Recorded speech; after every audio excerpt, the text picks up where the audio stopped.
Welcome to Assembly Calendar. I'm Mike Friesen. With us for our program today, Assemblyman Brian Curran. Brian Curran represents the 21st Assembly District. The 21st District includes parts of Nassau County. Thank you folks in Nassau County for joining us for our show today. Brian Curran, nice to see you. It's nice to see you too, Mike. Lots to get caught up here on this program. You have been a very busy fellow over the past few weeks. At home, traveling around, meeting up with school groups, senior citizens. We're going to be showing you folks some of that in just a little bit.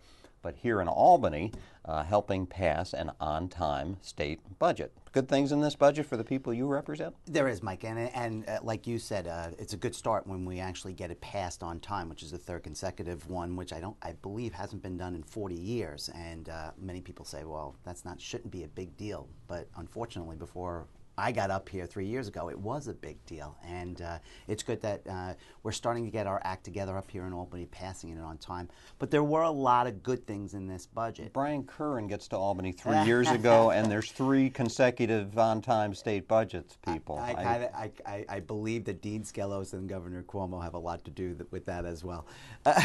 But I will say this, with regards to the budget itself, there are a lot of good things in this budget. First and foremost, we actually kept state spending below 2%, which is we're living in under the same tax cap that we've imposed on all our school districts and our municipalities.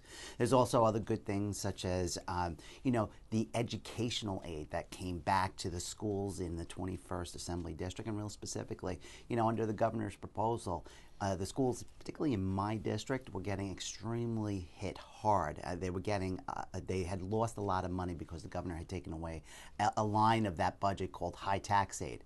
Well, with myself and especially with the fight of Assemblyman Senator Skelos, we got all that high tax aid back. So I'm happy to report that every single school district in the 21st Assembly District received a substantial increase in the state aid from what the governor proposed, and all of them were receiving additional aid from last year, and that's a good thing, Mike. And also a couple other things. We actually passed a rebate check for all families with children making less than $300,000. That rebate check will be $350 come next October, which is a good thing. Listen, it's, in my opinion, Mike, we should never have taken the taxes in the first place, but at least this is a step towards getting that money back to the people, because God knows we've overtaxed them here in New York State. Not that this budget process was as clean and easy as we might be making it sound. There definitely was some consternation and some debate that took place on the legislative floors here at the state capitol. Some of what was said was by the representative sitting just to my right here, Brian Curran. You talked at one point in particular about how this budget did something that you weren't very comfortable with, and that was actually legislate. Instead of just being a numbers budget and funding, which is what a budget's supposed to be, there's language in this bill that maybe was put in there to get it through the legislative process. You got to pass a budget, and this language is in the budget. You got to pass the language too. Right. There was 3 really major concerns. Well, there was a lot of things that I was not happy with in this budget. 2 of the things that you're going to see right here, it deals with, one, the New York SAFE Act, which everybody knows is the firearm bill that was passed by the Assembly back in January.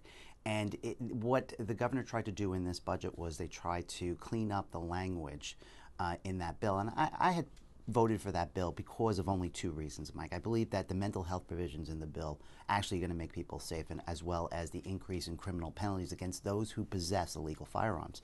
Those 2 are the only good provisions of that bill. And I thought that if the budget was going to actually amend language, which it shouldn't do, then it should amend all the language, and it should repeal the entire bill with the exception of those 2 good parts, because there was so much thrown in to get those 2 good parts passed. And the other part was the minimum wage bill. And you know what? As I have told you, and we have spoken about it before, the minimum wage bill is going to do exactly opposite of what we want at a time when we don't need it. Everybody says that this is going to help the working poor. No, it's not. It's going to cost us jobs. And it's just common sense. If an employer has less money to spend on salaries because they're required to give it to more, then they're going to have less money to hire other people. And that was what I spoke about on the floor, my concerns with both of these areas. Let's take a look at that section of the debate. We'll be back to talk more with Brian Curran.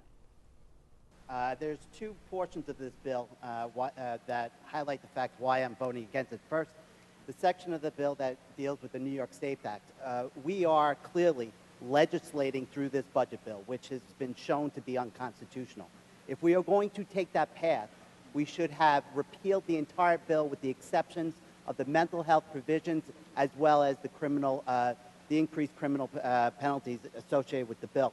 The second reason is the minimum wage, which I have always said will do the exact opposite of what we want to do, and that is it's going to reduce jobs and it's not going to help the very people that we say it's going to help, and that's the working poor. And one of the most important unintended consequences of passing this minimum wage increase is the fact that we've now passed the minimum wage tax credit, which in effect what we are doing now is we are having the taxpayer subsidize this minimum wage increase. So I understand that this topic polls very well in the public. However, I wonder if that is still going to hold true when the public understands that they are actually paying for the minimum wage increase. For those reasons, Mr. Speaker, I will be voting in the negative for this bill. Thank you. It is, you know, it makes sense. You go up to somebody and say, wouldn't it be better for people to be making a little bit more money? Who would begrudge anyone that, especially those that are at the lowest end of the earning scale?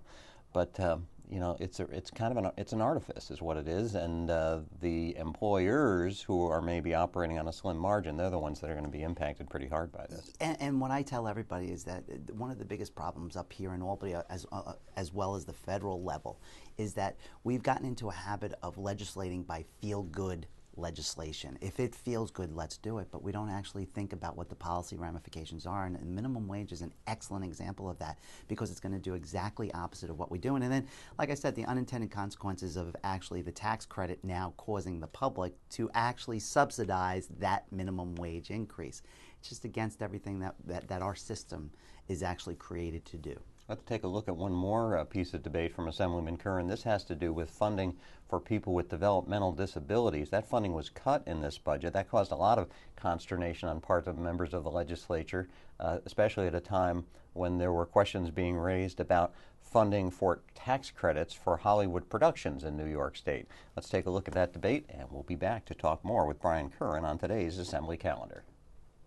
In my 2 years up here, I have sat through many debates when it seemed as if one side or the other has tried to monopolize compassion, and neither side has that monopoly.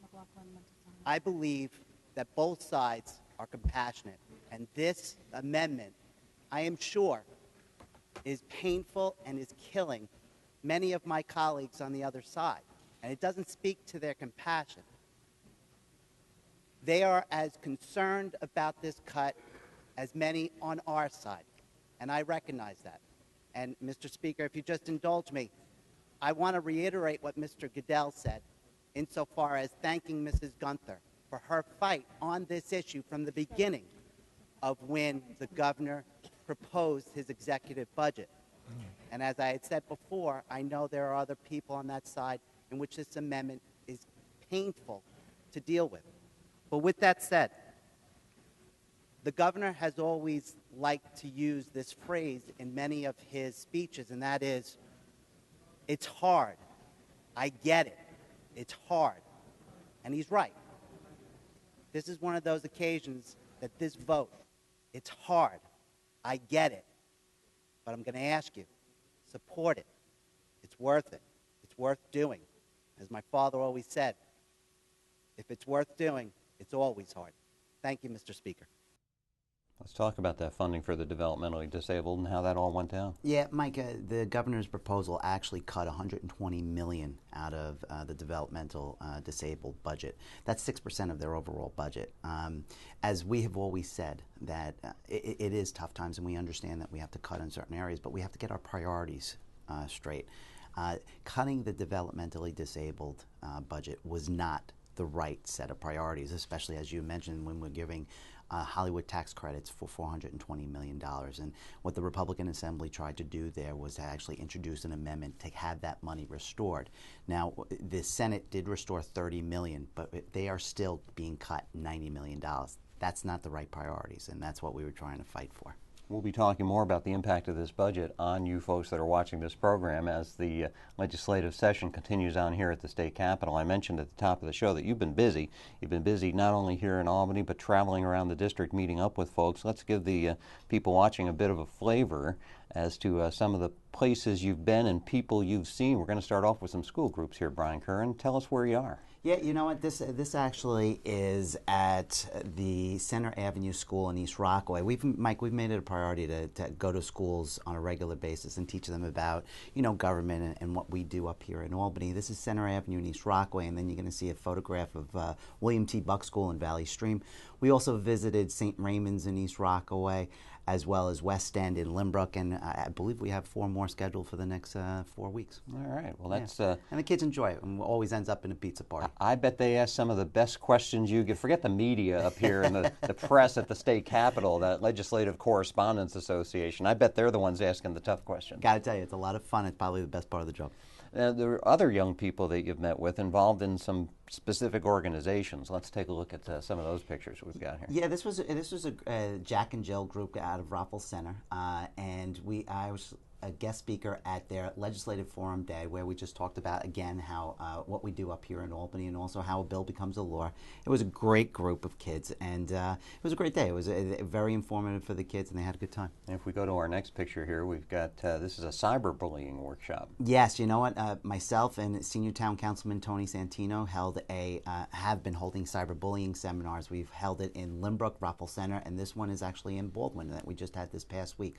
Okay, and another thing that Assemblyman Curran's been doing, and I find this pretty interesting, just traveling around the district saying, I'm going to be here, show up, come talk to me about whatever's on your mind, what's going on in your neighborhood, or if you've got some kind of beef with state government, you're calling these meet and greets. Right. You know what? And through the wonderful process of redistricting, Mike, we've picked up a lot of new areas. So I just want to get myself, known in the area and actually make sure that the people know who their new representative is, and more importantly, know that if they need us, we're here. So this is one that we held in West Hempstead. We've held them in South Hempstead as well.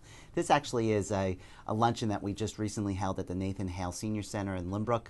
And also you're going to see a photograph of a luncheon that we recently held in Rockville Center with regards to the Sandell Center Senior Club. And again, like I said, the seniors are near and dear to my heart, so I like actually, going in there and having these annual luncheons. I like this next picture. If we've got it ready, it's the Assemblyman being put to work at the Senior Citizen Center.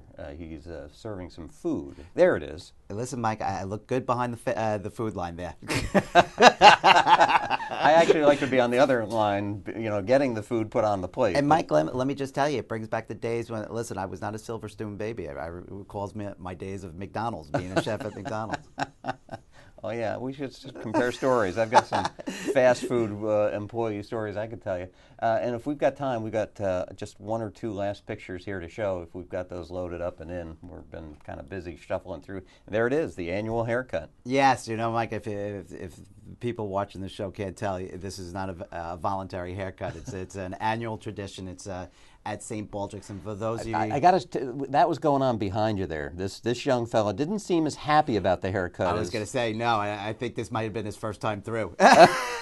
But for those of you who don't know, St. Baldrick's is a charity for children's cancer research. We've been doing it myself. I've been doing it for 9 years, and John Bender over in Roppel Center and the people in Roppel Center had about 500 people there. They raised over $500,000 that day. They do such a fantastic job. It's a great charity, and thank you to everybody who supported me online for doing that. Again, it's a great cause, and thank you. Raising money for children's cancer. Yes.